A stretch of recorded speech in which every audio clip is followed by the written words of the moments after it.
All right, what's up, everybody? We're back on the Andre Duke Show with Carter Smith. If you can do me a giant favor, if this is the first time to the channel, if you could hit that like and subscribe button. We're trying to get this uh, channel up to 25 likes on this video. That's what we're going for. That's the the new video goal for the month of August leading into the season. We're going to be live streaming games. We're going to be doing all kinds of extra content this year.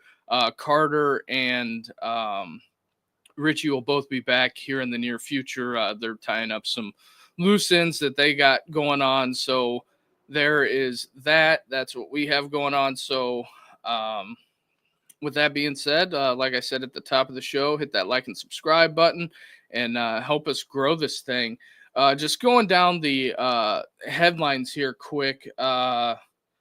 Kansas, from a booster, gets a $300 million gift. I believe it's the biggest gift in NCAA athletics history, which is a ginormous deal. I mean, if they can use that for NIL to build facilities, that is just something to be said there. But also, I would like to point out that our guy, Coach JB, if you listen to his show, will be able to tell you that Kansas has the most millionaires. The state of Kansas has the most millionaires per capita.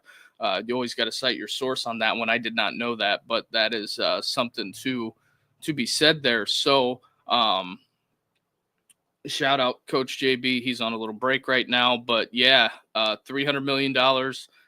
Lance Leopold. That is something to be said there. But there is some other headlines. OU's John Mateer, I guess he's getting investigated for gambling. That is an unfortunate situation. I guess some jokes turned into I've sent Venmos, I've sent Cash Apps, with crazy headlines. I'm sure you got to give him the benefit of the doubt on some of this stuff. That is where we're at right now. But I look at the Mateer situation and myself, I don't know what you can and can't believe on that. That is just something there. I'm just getting the stream tweeted out here. Hold on, give me one second before we get back to it. But the Mateer stuff, I think is very interesting, to say the least. I don't understand it. I get it. It's August. People are looking for content items. I just don't think that it's fair to the kid. Just some of the things that are going on. Also, the Michigan stuff, I think that's going to be coming to a head finally. From what Justin Spiro reported last night, the way he made it sound, he said that this is all going to be over hopefully Friday, and then everybody can move on. That's just what it is. So there we go. And then some other news and notes out there.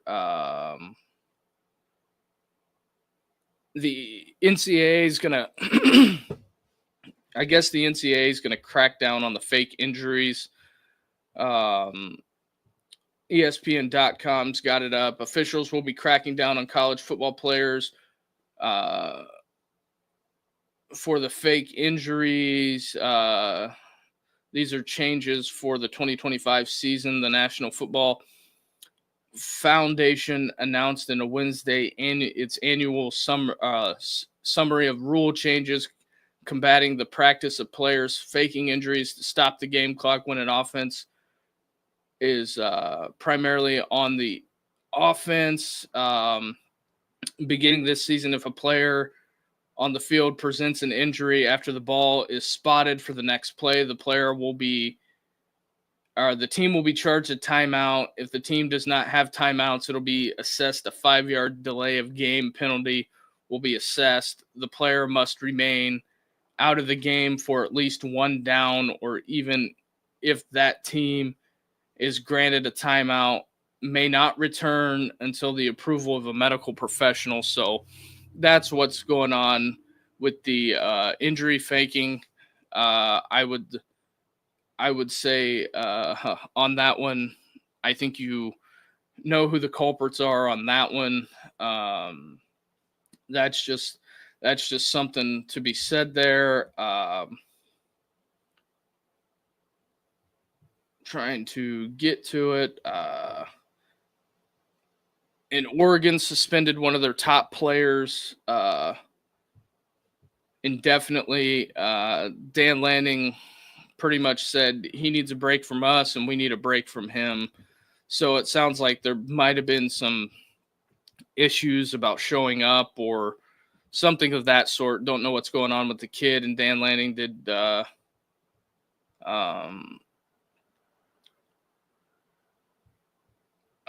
suspend 5-star receiver. I'm just getting this pulled up now.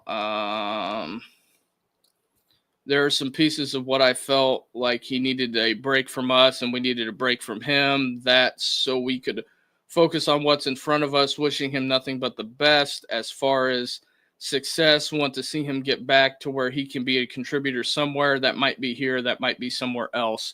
So it sounds like, to me, that is kind of sounding like portal talk to me, that he might be hitting the transfer portal. Who knows? With this day and age of the college football kids, that's just what it is. But we will get into it right now. Here is a breakdown of the AP Top 25, the SEC with 10 teams, Texas leading the way, being number 1. The Big 10 with 6, Big 12 with 4, ACC with 3, Boise State and Notre Dame rounded out. Notre Dame being independent and Boise being from the mountain. No Pac, Sun Belt, American, CUSA, or MAC teams cracking the top 10. I know a lot of people are making a stink about the SEC getting 10 teams, but outside of that, who else deserves to be ranked in the Big 10? The Big 12 has their 4 most competitive teams. The ACC is very top heavy. Big 12 top heavy. The Big 10, we'll have to see what some of these teams make out. This will be an interesting comparison to see what it looks like at the end of the year compared to where it is now.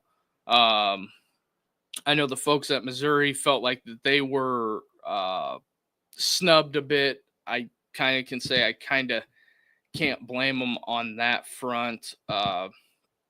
So there is that leading into it, and then so we'll see how that shakes out and what happens with that. Here is on another note. Here is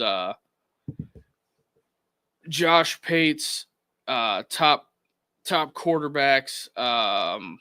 DJ Lagway, John Mateer, Cade Klubnik, Lenore Sellers. I really don't disagree with Pate's assessment. I'm surprised he doesn't have Drew Aller up there higher. I think Lagway is going to have to play himself out of there, but we'll see where that shakes out. That's just my opinion on that. We'll see. I'm pretty high on DJ Lagway. Josh Pate thinks he's the best in the country.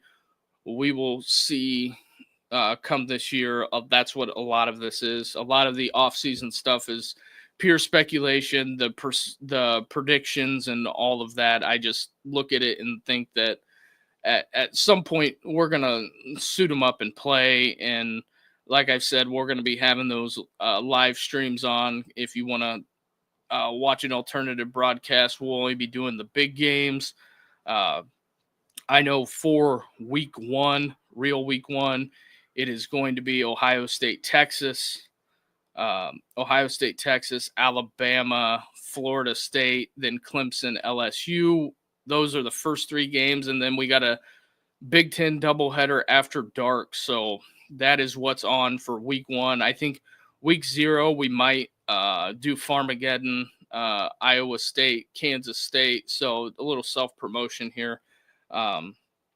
There is that, and then I want to add this up here.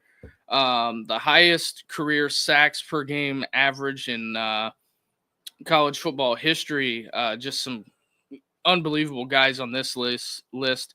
Myles Garrett, Julius Peppers, Terrell Suggs, just some all-time greats on here. But Dwight Freeney leading the way, averaged almost 2 sacks a game. Terrell Suggs at Arizona State, T. Sizzle. I know my Steeler fans that if they watch this are not going to be thrilled about that. But just a little bit of a history there, brought to you via Fox College Football.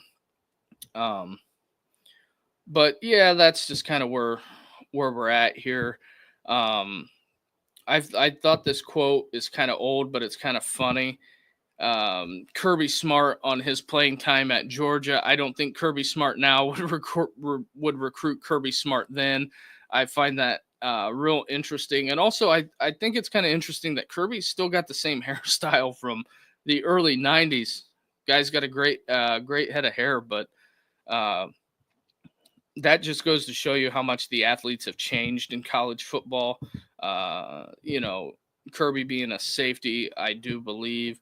We are going to get into some of that, and then Alabama has named Ty Simpson the starting quarterback, much to the chagrin of some of the people that were pulling for the freshmen. I think that DeBoer making this decision early kind of lets everybody know that the rules are defined. Now, will he be the starter at the end of the year? Hopefully. You can't wish Ty Simpson but nothing but the best, but kudos to him for winning the job down there at Tuscaloosa. I'll be interested to see, because I think Alabama is going to be really good this year, not just because I have the hat on. If you've been watching the show for any period of time, we've had a new hat every day, so that is just something to keep an eyeball on. I picked this fine Alabama hat up when I went to Talladega, but yeah, we'll have to see what Ty Simpson brings to the table. Maybe this is the missing piece that Alabama needs to take the next step into the college football playoff. I know that right now we have all kinds of quarterback drama. That's just something to be said there. ESPN.com's got Brad Johnson's son, Max Johnson. He got hurt last year, of course, in the Minnesota game. I believe he snapped his leg. And their thing on that is can Max Johnson keep his dream alive? That is pretty much where that is at. I believe he's going to be competing with Gio Lopez, the South Alabama transfer. So there's going to be tons of quarterback battles here.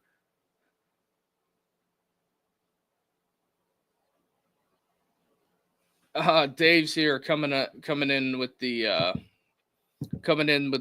I have a hat from every team. I've seen Michigan beat in person at their stadium. Today was Iowa Day. Hey, I'm a big hat guy. I got all kinds of teams. I got all kinds of team gear and stuff like that. So we're gonna have a lot of things on the podcast. I got Florida gear. I got Oklahoma gear. I got all kinds of gear. So Dave, I'm kind of interested. Are you going to the Oklahoma game down there in Norman? Let me know on that. But we'll get into the Nico stuff. CBS Sports reports Nico's been throwing some dimes at fall camp. I'm not really shocked about that. Nico's got talent. The Tennessee people are not going to be real thrilled that I say this, but the Nico stuff is interesting. Dave's here's not going to Oklahoma this weekend. I feel like that there's when it comes to the Nico stuff, it's interesting because Nico and his brother end up at UCLA, and you can't fault the kid, I guess, for wanting to go home, but at a certain extent, they tried to hold Tennessee hostage and it didn't work. And we're just going to have to see. I think the best thing for Nico right now is to go out there and just play. Let the critics say what they want and just play. If he goes out there and wins 9 games at UCLA, then he's probably going to get drafted high. Just my opinion. I think Nico is high on the NFL radar. I think there was a lot that went into the Tennessee thing. I know that some people on the Tennessee side of things didn't see eye to eye with what went on. I'm not passing any judgment on the Nico thing.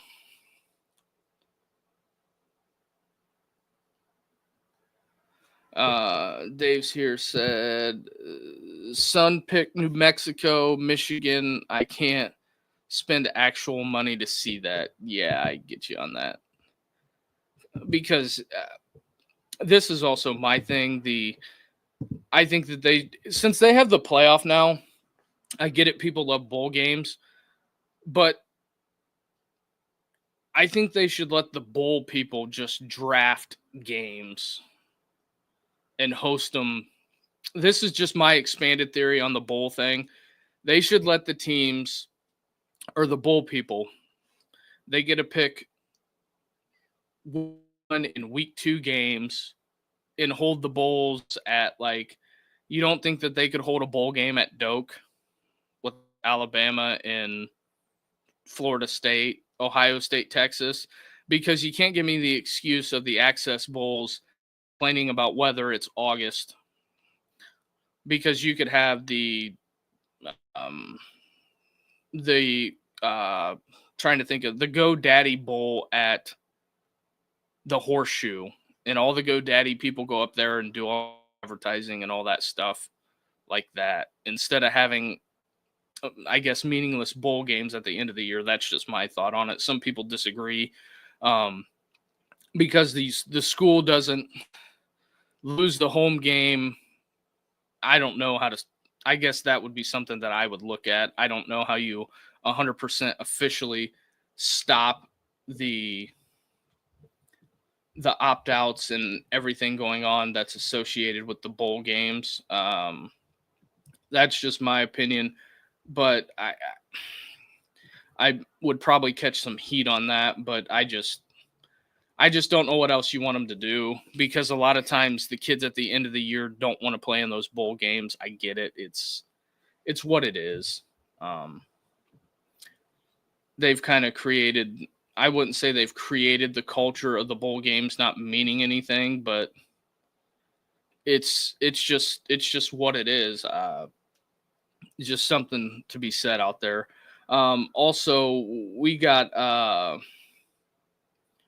a new achievement on the show. We just hit 75,000 views. Appreciate everybody watching out there.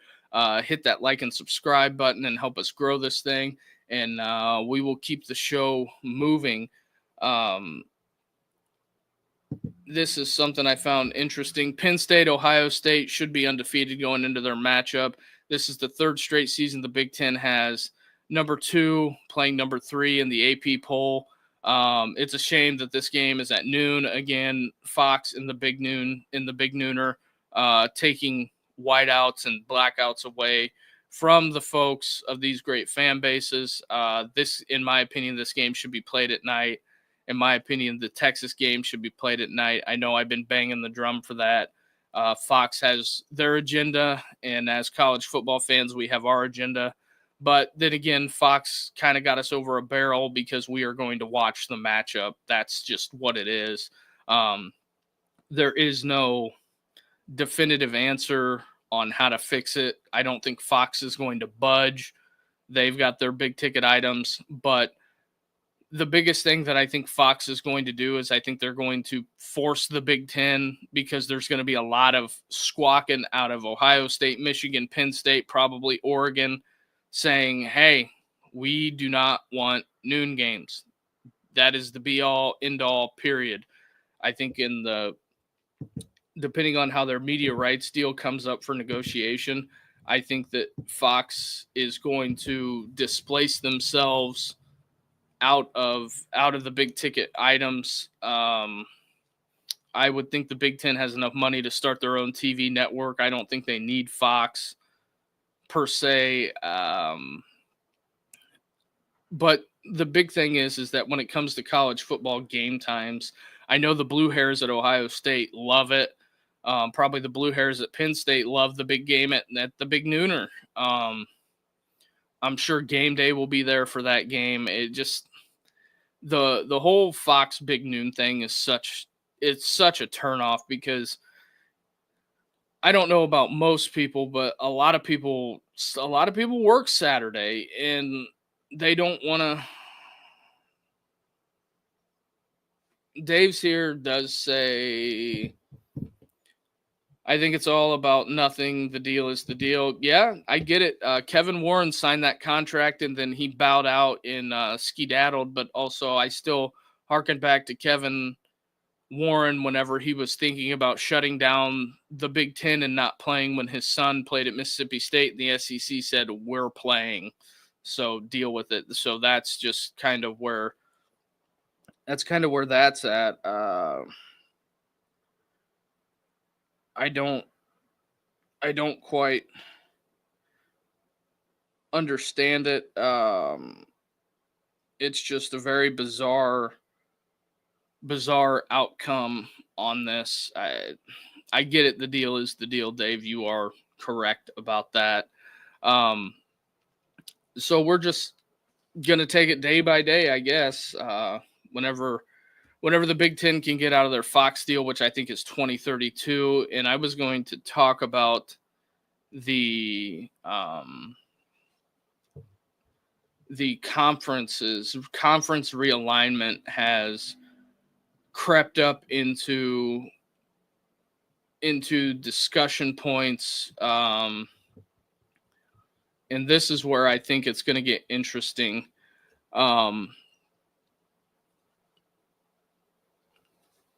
Well, Dave, the only thing I'm saying is that Penn State, Ohio State, 2 versus 3 should be played at nighttime, not at noon. But on the conference realignment foot, I think that if I'm just a gambling man in this, I think that when it comes to conference realignment, I think the Big Ten is going to take Boston College. I think they're going to take Syracuse out of the ACC. I think they will take Florida State and Miami. I think those are the 4 schools on the Big Ten's radar. And I think the SEC will take Virginia, Duke, North Carolina, and maybe Virginia Tech would possibly be the 4 that I could see the SEC taking. Now, as far as in the Big Ten might pull a wild card here, I think they're going to take the 2 northern schools. Syracuse and Boston College, I think, are fits for the Big Ten academically. But I think Clemson, I don't think Georgia Tech will ever go to the SEC, but I could see Georgia Tech sliding into the Big Ten, because then they would have a pipeline in the South. The Big Ten would finally.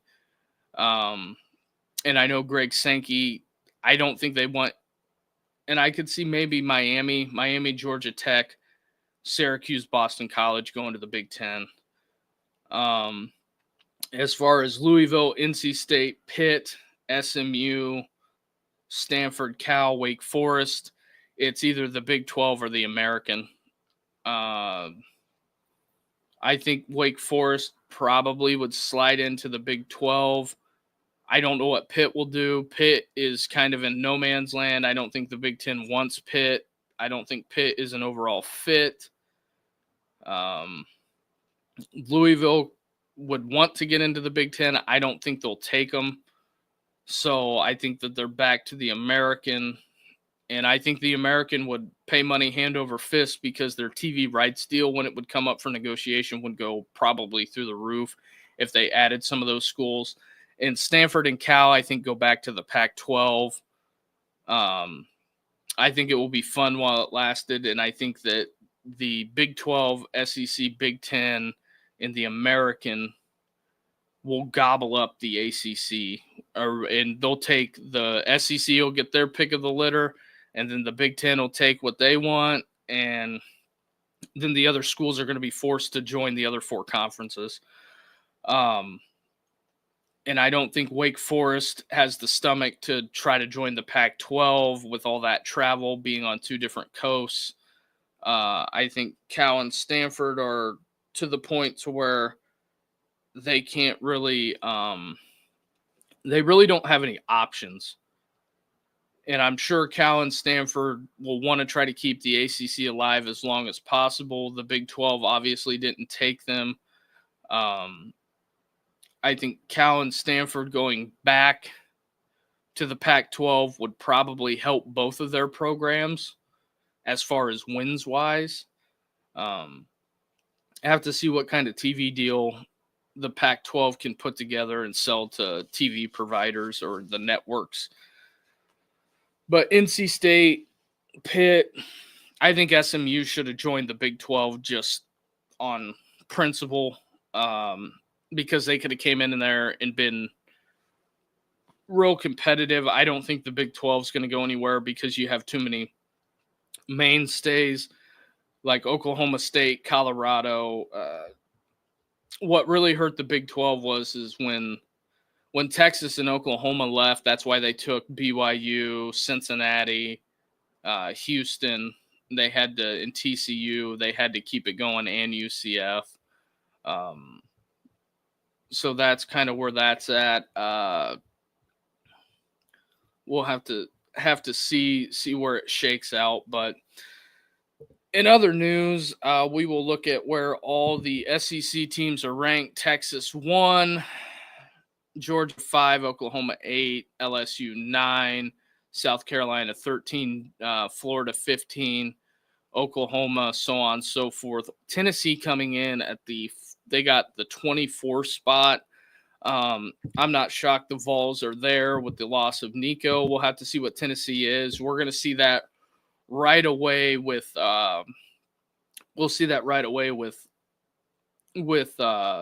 got a big test in Syracuse. I know Syracuse is big dogs, but if you listen to the VSiN college football betting show, Tim Murray had pointed it out last year. He's the host of that show on the Jeffrey Wright and Company show that's out of Memphis that he appears on that I listen to. Last year in college football, each week a double-digit dog won outright. So I think the first one on that list is Syracuse. I think I'm going out on a limb now. I am taking the Orangemen outright against Tennessee. That's probably no shock there. I'm probably going to have some upset volunteer family members. So we will see. But in other news, got to root for the guy, Steve Angeli.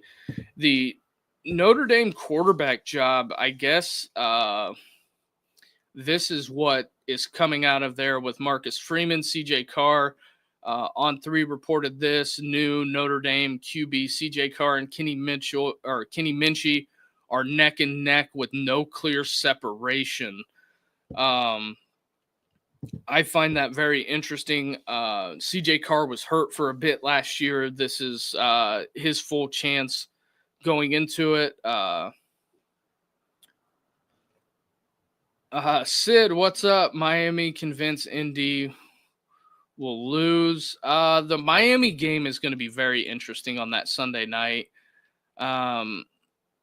This is another Notre Dame, again, being on ESPN, and also the conference realignment. I don't think the Big Ten or Notre Dame's joining the Big Ten. I just don't see it. I think if they join any conference, it's going to be the SEC. If Notre Dame joins any conference, because Notre Dame can, it's the SEC for me is a better fit than the Big Ten, and plus the Big Ten's TV deal sucks. So, I mean, they get paid a lot, but who wants to see Notre Dame play at noon every week? Every week, that's what it'll be, noon. I'm just telling you. They'll stuff them, Ohio State. It wouldn't jive for Fox, because on the off event that, let's just go alternate universe here. Let's say Marcus Freeman leaves and it goes into a Charlie Wise type slide at Notre Dame. I think in the Big Ten you can never get out of that. So it's either stay independent or join the SEC, one of the two. Because you could do Notre Dame, Georgia, Notre Dame, which they've already done that, Notre Dame, Georgia, Notre Dame, Alabama. That's just those are big games. So there is that, but we will round out this show with some of the top-ranked matchups, Week 10. I don't know why they picked Week 10 out of this, but will all these teams still be ranked on this graphic? Arizona State, Iowa State. If Iowa State loses, they will not be ranked, I don't think. Arizona State, the highest-ranking Big 12 team. Georgia, Florida. There's a good possibility both those two teams will be ranked. Oklahoma at Tennessee. I think if Tennessee loses Week 1 at Syracuse, I think Heupel is he's in a bit of a pickle there. The Tennessee fans, if I'm a Tennessee fan, you have to tamper your expectations. He doesn't have a quarterback, and just from what I've heard on some other publications, there's a guy that calls into hand raise guys that is a big Tennessee guy, and he's talked about when's basketball start. So I don't know how much optimism there is in Tennessee. From what I've heard, the quarterbacks look awful, and what I've seen, I could be wrong, but that's just where that is at. Texas Tech, Kansas State, possibly a ranked matchup. I think I'm going to save this for a later date, but Ole Miss, South Carolina, that has the potential of being a huge game. And SMU, Miami, depending on what Miami does on Sunday night. If they have a bad showing, they could fall farther. But Mario is the king of losing a game he shouldn't. And then you have Ohio State, Penn State, which will be a big nooner. So that's pretty much where that is at. As far as what we got going, that's where we're at. I wanted to, it's going to be a little bit of a shorter show tonight. Obviously some things didn't work out. When you're a one-man band, you got to do everything. So I'm just going to throw it out there one more time. Hit that like and subscribe button. Appreciate everybody watching the show. We're trying to get this episode up to 25 likes, but that's pretty much where I'm going to leave you for tonight. We'll be back tomorrow. Hopefully everything starting on time with that going forward. So Friday's a little bit of a wild card at this point. Number 11, another day, another hat, Andre Dukes. Yeah. So switching up the hat. So there is that. Like I said, we'll be live streaming Week 1. That's going to be a big week for us. We're going to do some test shows during Week 0 to gauge everybody's interest. I think I will set the table for week 0. I guess we will do Farmageddon. That is the first game that kicks off this year. We will do Farmageddon.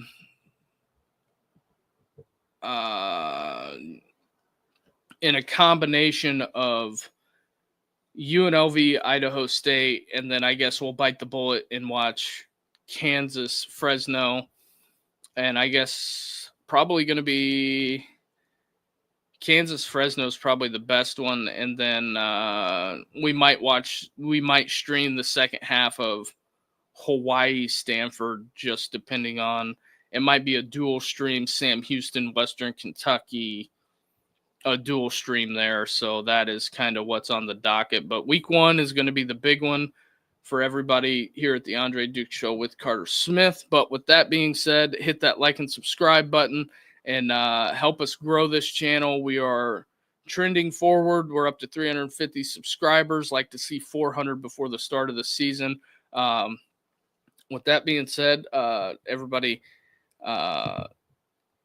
have a good night and take care. We will see you back here tomorrow.